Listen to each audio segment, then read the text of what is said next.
saacadda qiyaamadu ma dhacaysa buu nebigu yidhi imani mayso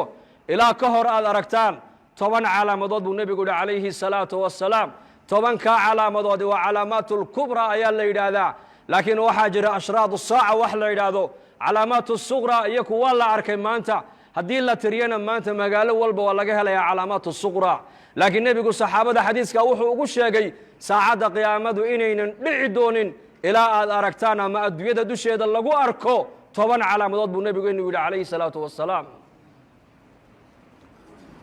فذكر الدخان والدجال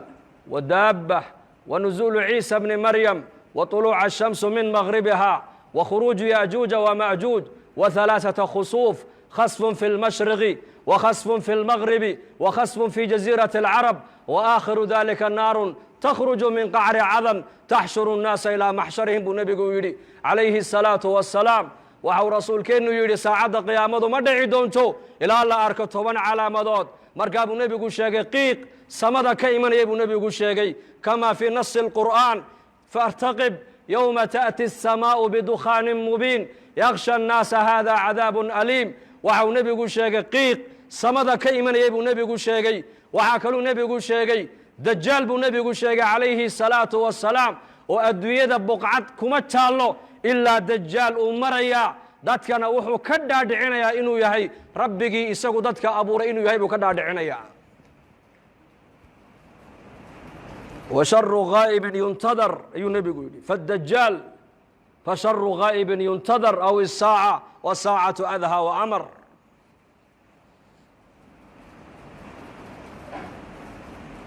dajaal buu nebigu sheegay inuu imanaya aakhira zamaanka maanta zamankan maanta ka warrama saxaabada rasuulka ridwaan ullaahi calayhim ajmaciin axaadiista dajaal ku saabsan markuu nebigu uga warramaayo waxay yidhaahdeen waxaan moodi jirnay sida uu hadalka nebigu quluubtooda u saamaynayey dhirta naga dambaysa inuu dajaal ku jiraan u malaynayna asxaabtu yidhahdeen waa 1400 sano ka hor weeyaan waxaas uu nebigu ka warramaayo innagana maanta zamankeenna ka warrama corona virus baa maanta caalamka o dhan wareeriyo la hadal hayaa xanuun amar ilaahay ku socda oo jundun min junuud illaahi ah oo qofkii ilaahay ugu talagalay maayna qof kale aan ku dhacayn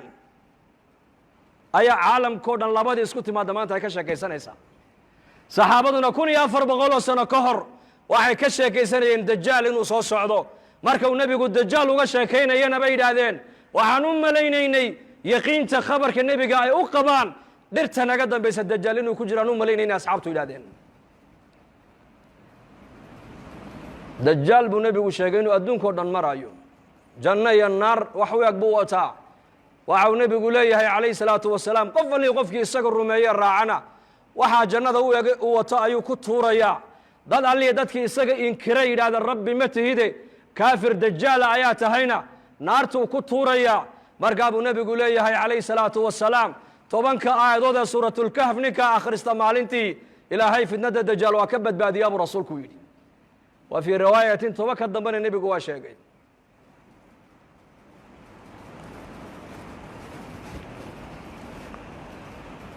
waxaa kaluu nebigeennu sheegay calayhi الsalaatu wasalaam dajaal inuu adduunkao dhan uu saamayn oo uu galayaa makiya madiine ma galaya buu rasuulku yidhi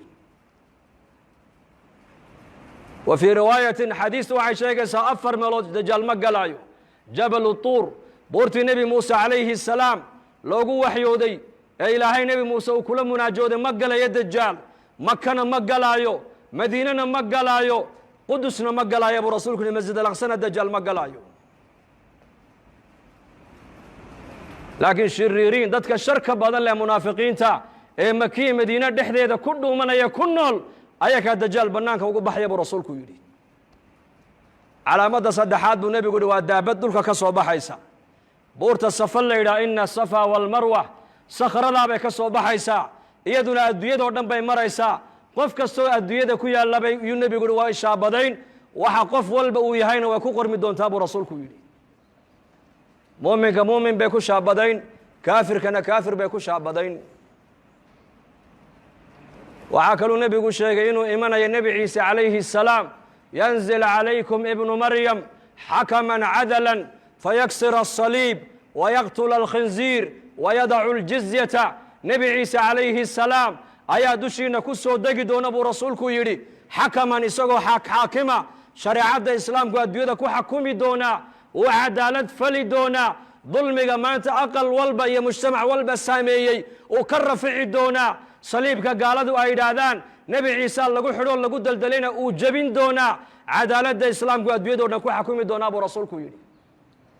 waxaa kaluu nebigu sheegay yaajuuja wamaajuuj in iyakana la furi doono buu rasuulku yidhi waa laba ummadood oo ku abtirsada yaafith binu nuux bay ku abtirsanayaan ummaddiiba waa 400 kun mid iyaka ka mida ma dhinta baa la yidhi ilaa uu arko 1 wiiloo isagu uu dhalay oo qaan gaadho dagaalka galay mooyaane ummaddaani adduunyada waa lagu soo furi doonaa xataa idaa futixat yaajuuj wamaajuuj wahum min kulli xadabin yansiluun waa ka qur-aanka ilaahay noogu sheegay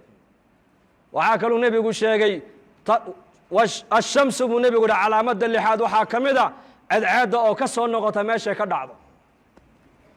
laba marxalo qofku intaynan soo gaadhin hadduu toobadkeenna buu nebigu yihi toobadda ilaahay jalla wacalaa waa ka aqbalaa laba marxaladood naftu markay ka soo baxdo jidhka oo dhan ee halkaa hunguriga dhuunta iskugu timaado hadduu yidhaahdo qofku markaasan ilaahay u soo noqonayaa toobaddaa laga aqbali maayo nacam hadday cadceeddu galbeed ka soo noqotona albaabkii toobadda waa xidhmay buu rasuulku yidhi 3 meeloodoo adduunyada ku taallana buu nebigu yihi dhulka ayaa gu'i doona khasfun fi lmashriq dhulka cadceeddu ay ka soo baxdo waddanno dhan iyo ummado dhan baa la waayi doonaa calaamadda 7aad waa taas calaamadda 8aad buu nebigu yihi khasfun fi lmaqrib galbeedka adduunyadana waddanno dhan iyo ummado dhan baa dhulku la gu'i doonaa calaamadda 9aad buu nebigu yihi khasfun fi jasiirati alcarab jasiirati alcarab dhexdeedana dhul iyo ummado dhan baa la waayi doonaa calaamadda 10aad buu nebigu yihi walaalayaal waa naar ka soo baxaysa cadan magaalada cadan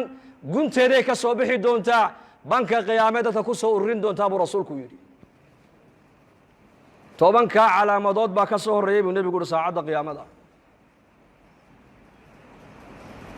10kaa calaamadood maanta wax ka sheekeynaya waa yar yihiin